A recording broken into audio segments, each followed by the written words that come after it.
À domicile, Aurillac n'est tombé qu'une seule fois cette saison et veut prouver que Jean Alric est bien une forteresse imprenable. Face à Bourgoin, ils doivent absolument l'emporter et avec la manière, pour ne pas dire adieu aux phases finales.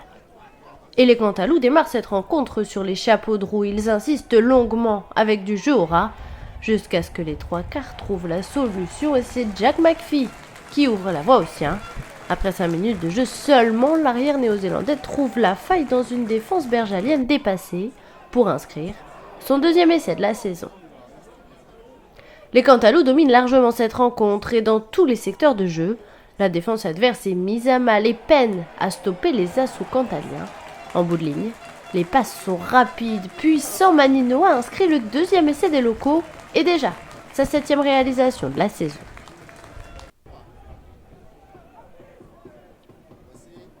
Depuis 20 minutes, les Aurillacois font cavalier seul dans cette rencontre et à nouveau la défense bergalienne souffre, puis craque. Maninoa inscrit un doublé, Madame Anizet valide l'essai et Aurillac mène facilement 19-0.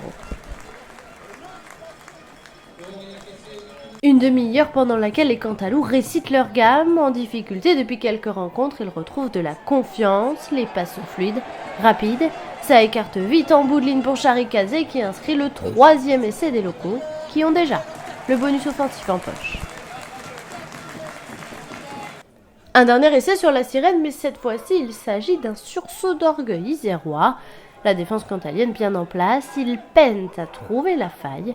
Sébastien Bouillot décide de prendre à son compte un petit coup de pied par-dessus parfaitement millimétré.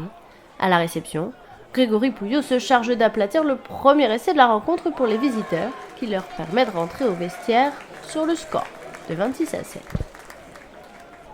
L'entame de match des locaux leur permet d'avoir une solide avance sur leur adversaire du jour à la pause.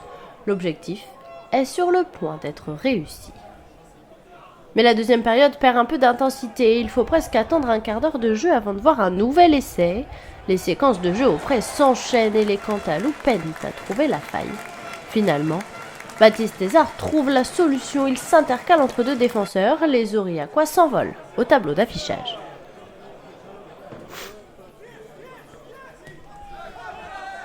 Et ça chauffe toujours du côté de l'embut bergalien. Les Cantalous sont dans l'avancée mais perdent la balle au sol. Bouillot tente un coup de pied rasant, finalement récupéré par Rémi Bouet qui tape à suivre à son tour. À la manière d'un footballeur, l'arrière bergalien remonte tout le terrain et surprend les défenseurs adverses.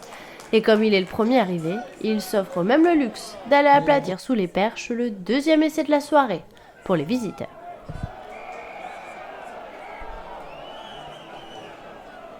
À 10 minutes de la fin de la rencontre, les bergaliens sont bousculés en mêlée au bout de la 3e. Madame Anizet attribue un carton jaune à Thomas Normand pour faute à répétition lors de l'introduction en mêlée. L'occasion rêvée pour les Cantalous d'inscrire en force un essai supplémentaire. La nouvelle mêlée est complètement dominatrice et au lieu de laisser leurs adversaires aplatir, les bergaliens se rendent coupables d'un acte d'anti-jeu en tapant au pied dans la balle. Et cette pénalité pour les locaux qui termine cette rencontre sur le score de 40-14. Contrat rempli, les Cantalous empochent le bonus offensif et sont toujours mathématiquement en course pour les phases finales. La fin de saison va être encore compliquée pour les bergaliens en revanche, qui ont peut-être déjà dit adieu à la Pro D2.